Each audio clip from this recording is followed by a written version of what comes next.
টানা 3 মাস কমার পর কিছুটা বেড়েছে মূল্যস্ফীতির হার। মার্চ মাসে 0.3% বেড়ে মূল্যস্ফীতি দাঁড়িয়েছে 9.35-এ। তবে কমেছে খাদ্য মূল্যস্ফীতির হার।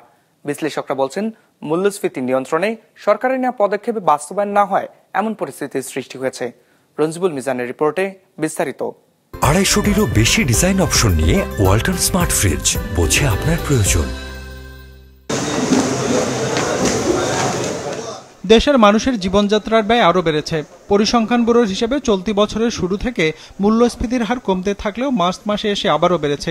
এ সময় সার্বিক মূল্যস্ফীতি দাঁড়িয়েছে 9.35%। ফেব্রুয়ারিতে যা ছিল 9.32%। তবে কমেছে খাদ্য মূল্যস্ফীতির হার।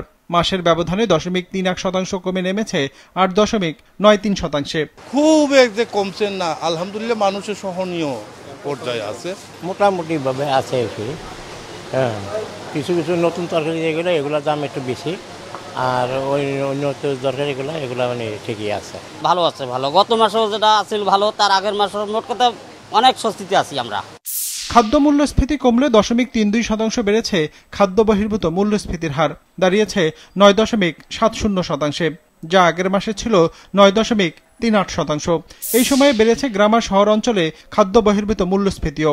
বিবিএস এর তথ্য মতে গ্রাম অঞ্চলে 0.12% আর শহরে 0.68% বেড়েছে খাদ্য বহির্ভূত মূল্যস্ফীতির হার। ঈদ উল ফিতর গেল, কাজে এই সময়ে আমার মনে হয় যে খাদ্য বহির্ভূত যে দ্রব্যাদি তার চাহিদাটা বেড়েছিল, এবং তার কারণে কিন্তু আমরা যেটা খাদ্য বহির্ভূত মূল্যস্ফীতি যে একটা ঊর্ধ্বমুখী প্রবণতা, এটা আমার মনে হয় এই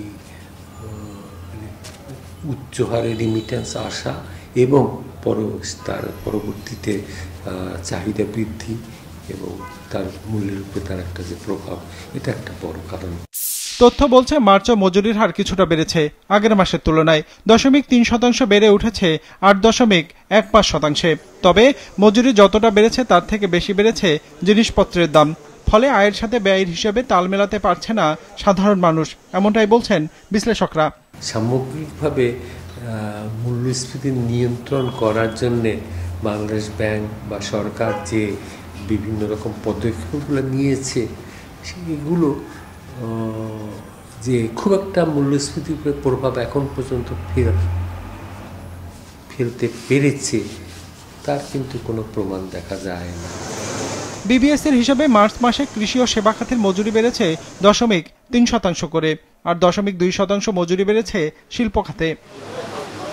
রঞ্জিবুল মিজান, বিজনেস রিপোর্ট, মাছরাঙা টেলিভিশন।